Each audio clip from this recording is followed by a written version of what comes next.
Da sind wir wieder zurück hier auf der großen Bühne auf der Gamescom und ich habe einmal gewechselt, aber nicht umso unwichtigere Gäste hier, denn ich habe hier Brian Fargo, den Chefentwickler von Torment, Tides of Numenera. I introduced you just in German Thank you. Very well, I have to say. So I hope you acknowledge it. Well, when I get back, I will. Brian, thank you for being here. Thank you for taking the time. It's a little bit hot here, but it's in Germany, so that equals it out. That feels good. I hope so to speak. So I introduced you just as the chief developer, as the guy who's behind Torment, Tides of Numenera. And I have to say, I thought it was Tides of Numenera all the time, but it's Numenera. I'm a little bit stupid, so I hope I don't misspeak. So, but of course, you're not also the developer of Tides of Numenera. You're one of the veterans in the video game industry, especially what's regarding computer RPGs. Yeah. Yep. So, how far back did you start? Well, I hate to say. I mean, I'm going to date myself. Okay, sure. Start off with a tough question. Yeah. I go all the way back to my first big success was The Bard's Tale in 1985. Yeah. And that was a good one. I had a C64. Yeah, so. yeah, and people were on the Amstrad. They used to play it on the cassette tapes, and so that was my first big RPG success that I created. And then shortly after that, I followed up with Wasteland in 1989, and then I wanted to do another Wasteland, but I didn't have the rights. I didn't have the name, and so because I couldn't get them, I did Fallout. And that's how Fallout was born. And then, of course, during the 90s, we had a bunch of, wonderful RPGs my guys did. I mean, and we worked with BioWare, of course, with Baldur's Gate, and then we used the engine for Icewind Dale. We also used it for Planescape Torment. And so there was, sort of the heyday of the 90s role-playing games. And I've been super fortunate that I'm back here able to do it again, primarily because of crowdfunding, that there was an audience of people that really wanted a particular kind of role-playing game, and one that I like to make, and I'm here because of it. So yeah, thank you for the introduction, because everybody who didn't know you, he made all the games you like. Yeah, so. And that's maybe a good introduction for Torment, Tides. I want to say Plains of Numenera. Tides of Numenera. Tides of Numenera. As you said, this is a game that was crowdfunded via Kickstarter. So Kickstarter came around a couple of years ago as a viable method for especially developers who have been making games for quite a while, but haven't been able to, say, have an old school computer RPG experience to be so attractive for publishers. So they say, yeah, let's do another one. So is this a game that wouldn't have been possible if it wasn't for crowdfunding? I don't think there's any question that this game would not have happened if not for crowdfunding, both Wasteland 2 and this game, because I was out pitching these kinds of products for years, and there was just no interest at any amount of money. It wasn't like the conversations were, well, maybe, depends on how much. It was just a flat no. And but I knew, it was always like there was this audience of RPGers that I knew wanted to play the game, and there was guys like me that wanted to make the games, but there were barriers between us, and it was either money or it was retailers. And then with digital distribution, that made retailers get out of the way, and then crowdfunding solved the money problem, and we were able to finally do this. Yeah, we have here a little bit of a first look, so to speak, for a bit of newer material from Tides of Numenera. Yeah. So we can just let it run in the background while we talk over it, so we can take a look at it. For people that grew up on computer RPGs, especially in the 90s, of course, it looks a familiar kind of way. This pulled out camera far back. This old classic look. Of course, it's a spiritual sequel to Planescape Torment. That's right. Yeah. I always heard everybody around from my buddies who are heavy into computer RPGs, that's one of the best, Planescape Torment. Yeah. Why is it one of the best? Why is it so highly regarded that you are now saying, I want to make a spiritual sequel to it? Well, I think part of the reason why, I think on GOG Games it has a near perfect 5-star rating, and I forget its Metacritic is quite high. And so it's seen in, it's a cult following behind it, and something that's it's revered as one of the top RPGs. And I think part of the reason it is because it was so unique. It wasn't the typical sort of commercial play to make a role-playing game. It was this otherworldliness, and it was the focus on philosophy and on mankind and telling a personal story that made it not feel like anything else. And so those are all the things we wanted to capture when we did the Planescape Torment, when we did the Torment Tides of Numenera with the sort of the spiritual sequel, as you say. So even if we had, especially via Kickstarter, a little bit of a renaissance of these old school type RPGs experience, you talked about Wasteland 2, of course, another well-received game from a well-received franchise, and stuff that's coming there. So this is a game. What kind of experiences did you take in with your first Kickstarter endeavors, and what did you learn? How do you communicate with your backers, with your people that are, of course, I think, special kind of demanding in these kinds of games? They want to have very specific stuff, I would say. Yeah. Well, I mean, I love that they're involved the way that they are. I mean, I think that scares a lot of people, right? Because you have tens of thousands of people that are very opinionated, and they're vested into what you're doing. But I prefer that over the alternative, right? Because at the end of the day, one is they trust us. They gave us the money up front to do it, so they're not going to hold the money back in order to make us put a feature in or do something that we don't believe in. And they're also going to give us a lot of great feedback because they are so vested into it. And so we've got an army of people looking at this, and we already put it out into early access, and we have a super high rate. I probably the highest ratings of any game I've ever done in the last decade or more, based upon the early access version of Torment Tides of Numenera. But they gave us wonderful feedback about UI and pacing and sort of and how quickly knowledge comes in, and they really helped us hone this in a way that it's better than it would be otherwise. I've always looked at it like back in the day, like when we did Fallout, you'd ship it out the door, and then you'd keep your fingers crossed, and then you get all this feedback, and you're like, God, I wish I had that feedback before we shipped. We could have dialed some things in. So this process of getting it into these backers' hands ahead of time allows us to move the feedback into the production loop where we can actually do something about it. So the best way to work with your backers, with the people who are creating the game, give out the beta, get the feedback as early as possible, because you have a lot of Kickstarter projects that, of course, are incorporating the feedback, but there's delays after delays after delays, and then some people are losing the faith in this. So you didn't have it yet that people are starting to say, when's my game coming out? I paid my money for it. I want to have it 2 years ago. Oh, we get plenty of that. Yeah. We get plenty of that. People are impatient, but that's because they're excited about it. So I look at it like at least they're excited. We'd like to get these things out quickly too, but we also need to make them right. And I know that they're not going to forgive us if we don't do something that lives up to the Torment name, and that's what we've been focused on. So people, if we deliver a great experience, and I like to over deliver. I think with Kickstarter, you don't want to just check the boxes. You want to do something that's really special, and so we that's what we've done here, and so that's the most important thing. So when they get it, because people play these games for a decade, literally. You play it over and over again, and there's so much depth here. There's over 1 million words. This is the biggest word count of any game I've ever been involved with, and the amount of hours and the content, the things you're not going to see on Critical Path is so deep that you can keep playing it over and over and keep coming back, and you could probably play it for a decade and still discover things you hadn't seen before. To keep true to the original, of course, you had aimed for a funding goal, and then I think you had stretch goals, reaching out. So the more money comes in, the more features you can put into. Was it something where we said we can't too much modernize this? We can't put this kind of effect in there or this kind of gameplay experience, because it would be too far away from that which people know from the past games. Well, we certainly didn't make stretch goals or options for people that weren't going to be consistent with what the original thing was. We weren't going to start selling armor in the game or doing anything to help monetize it better. It was just creating a completely pure experience. So anything we came up with was right in the wheelhouse of something that the product made sense to do. Like one of the things that people have asked a lot about is whether we can do an add-on or a DLC. And like that's difficult for us because we have a complete story we're trying to tell here, a complete deep story about, what does one life matter? Here we are in this universe.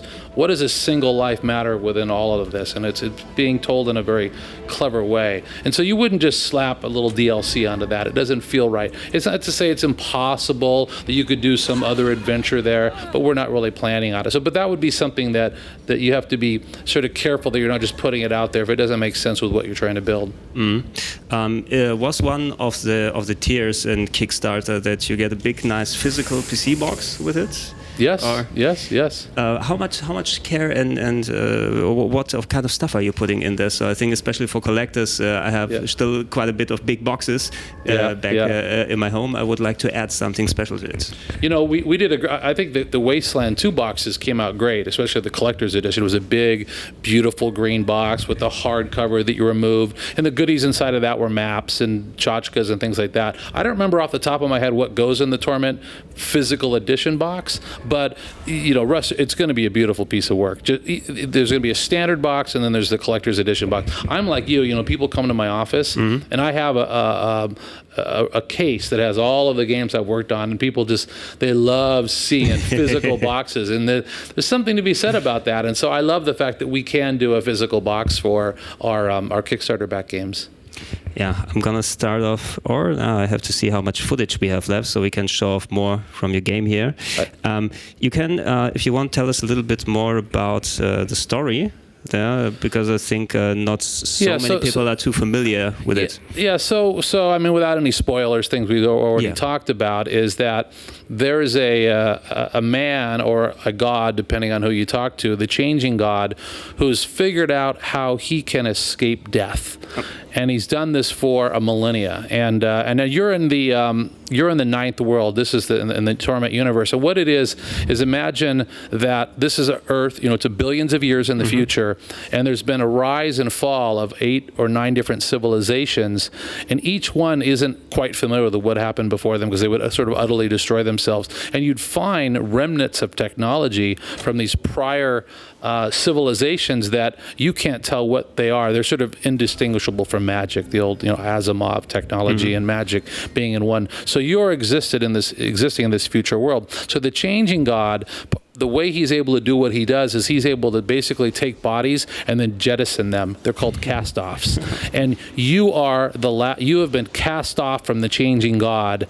And so you don't even know quite what's going on, and you meet other cast-offs along the way, some of which aren't too happy with him. And at the same time, there's something called the sorrow. And the sorrow is this force that is looking to sort of end his reign because he's causing sort of a ripple in the universe. So you have a pressure of the sorrow coming to snuff you and him out, and at the same time you're trying to figure out who you are and where you fit into this whole place. It's a very unusual game, and that's what people like about it, right? I mean, we have people that have tattoos that are alive. We have people who have trans-dimensional alter egos. You meet people from different planes of existence. Like this particular one here, this is a living, breathing world called the Bloom, and this thing's called this Maw here, and the Maw lives it wants you to sacrifice. It lives on guilt, and so you have several people in your party who you can feed to the Maw, or you can use this trans-dimensional scalpel. You can cut it, and there's a number of ways to deal with it. And I think that's what makes this so unique. Is it's not your typical fetch quest or collecting of rabbit pelts or any of those kind of trivial things. It's about a universe that is super deep and super nuanced. The writers have gone absolutely crazy doing a great job with this. I think that's, as you said before, one of the main selling points of the thing, because people liked Planescape Torment because it had such an unusual setting, but also gave opportunity to write really special kind of dialogue there. So I remember there were quite a bit of funny, sarcastic lines in there, and I think something like this we can expect here too. Somebody asked me earlier what we thought one of my favorite parts about this game. And I can tell you visually it looks great, it's unique, it's beautiful, it runs a lot of different scales. You have a living planet, and then you're in a sort of a Victorian looking steampunkish sort of spaceship. So the visual style runs the gamut. We have more visual effects than any game we've been involved with in a decade. But the thing is the writing is what really sets us apart. They've really crafted all 1 million words they've really thought about. And we've gotten, the original writers that were on the Planescape Torment, and we even have like Patrick Rothfuss, who's one of the top fantasy writers in the world, to contribute. So I think that anybody who appreciates good writing will really be able to absorb this. Would you now, the game is of course still in development and you're honing it and making it better till it can come out. When you're done with this game and it's hopefully it is a big success, of course you're gonna think, oh, can we make Torment 2.5 or whatever? Right. Would you still go to the Kickstarter model because you made the experiences like that, or would you say now we're established enough that we can sell it better to a publisher to make it kind of more traditional way? Would you go back to work with a classic publisher? My background is that I was the publisher. Right? When I was Interplay, I did everything myself, and I just prefer that. I have a certain way of putting together games that I like to do that fits my style, and we're all different. Like the way I manage a game versus the way Todd Howard manages the game, we all have our way, and so I very much like to manage these in a particular system that gets me kind of what I've done. And so crowdfunding gives me the latitude to constantly adjust. When you're with a publisher, typically you have a contract, you have to stay you have to sort of pre-script everything you're going to do from 2 years on out. Whereas, and the best stuff in reality, and the reason why Blizzard titles take a long time, the reason our titles take a long time, is because I'm constantly adjusting the priorities. Things that I thought were going to be great, not so great, we'll jettison it. Other things that we want that really work, we will want to dial that stuff up. And so I'm constantly moving the bar around for what I think is important in a game, because you don't really know what you're making until you have it put together, and then you can feel it, and then you can iterate on it, and then you can make it really special. And that's not a process that's very good with contracts that you have to spec out ahead of time. It's a more fluid, tinkering process, but for me, that's how greatness comes about. If I'm not mistaken, this is a strictly single-player experience, yes? Yes, yep.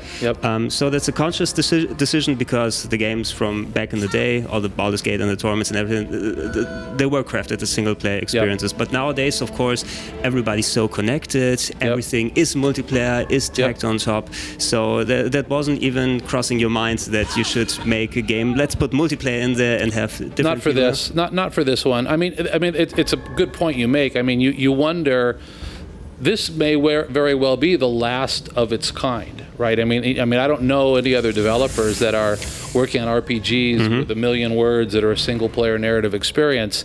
This has a very unique style to it, and they're a lot of work. And you certainly don't do as well as the multiplayer games typically. But I think this will be appreciated by a crowd that really gets that. So. This one did not feel like it should have been that, but yeah, it's certainly a point. But for us, I think that's another reason why people love Planescape Torment so much, is because they felt the art that was behind it, right? It wasn't this purely cold commercial decision to make things. This product is the same thing, where there's the artistry and the beauty and the writing behind it is what we hang our hat on. Related to that a little bit, I think just recently it came out that you also want to bring the game to a PlayStation 4 and Xbox One. Right. Yeah. So that's a little bit of a different audience. I have to say, I personally started out with a C64. I played the Bard's Tale and the SSI games and all the stuff like this, and Buck Rogers and whatever they were called. But later on, I switched over to consoles because I had a little bit more different kind of experience I wanted out of RPGs. Do you think you find the right kind of audience on consoles if you put it there? And can you translate it control-wise, so to speak? Can you put everything on a controller instead of mouse and keyboard? Well, so first, I think there is an audience for it. Whether it will be, does it line up perfectly with the console audience? We don't worry about that, right? We just want to do really great stuff and let the chips fall where they may. We believe if you do a great quality experience, the audience will come anyway. And so from things like a UI perspective, we'd already done it with Wasteland 2. We'd come up with a whole radial UI, and people loved it. It got very highly rated on Xbox and PlayStation. We already had the code, right? We already knew exactly what we were doing. So to take this and adapt it for that, it was actually pretty straightforward. And our designers, they didn't even know we were going to do a console version. So they weren't thinking about, well, how do we do it for console? They were just to make the ultimate PC experience. But we knew from a UI perspective we could bring it across. So, hey, I think there's going to be lots of reading, which is something that console people aren't as much used to. But the visuals are great, the story is great, the depth, and and we like to think we do like a real true role-playing game, like true cause and effect, not where you do something and you do another thing and they both end up at the same place every time. That's not true role-playing to me. I'm talking the true subtle cause and effect. Opens up things that you can play this game. This game's probably 70 or 80 hours, I'm not sure. But even if you play it all the way through, you'll only see maybe 60% of what we've created. That's how much, and the reason why that needs to be is if you want true cause and effect, you have to have content that people never see. It has to be by default. Otherwise, you don't really have cause and effect. So we make that commitment, which is a big one. It's to create a ton of stuff that the average user won't see on a first-time pass-through, but they're also going to be shaping their own story as they go. So we console players, we still can read, but we just prefer not to. I think you'll make an exception. With all the stuff you're putting in text-wise, if you had to voice act this game, you probably would be working for a couple of years. Yeah. Oh God! And the budget, I can't imagine what it would be a million words in all the languages. Yeah, I don't want to think about that. I think our audience has waited long enough. You said you have already put this game out in a couple of betas, so people can give you feedback and everything. Do you have already a timetable where you see, okay, we know the game is gonna come out there, or are you still a bit tentative? You say, we're aiming for this, but we still could possibly need more if something arises? I don't think so, because at this point, our writers are pretty much wrapping up. I mean, I think they'll almost all be done here in the next month, basically. So really our focus now is on bug fixing and localization. So, it's going to come Q1 next year. I can't see that really moving about. So it's also going to be completely localized in German? Yeah. All the 1 million words and all the other stuff there? Yep, completely.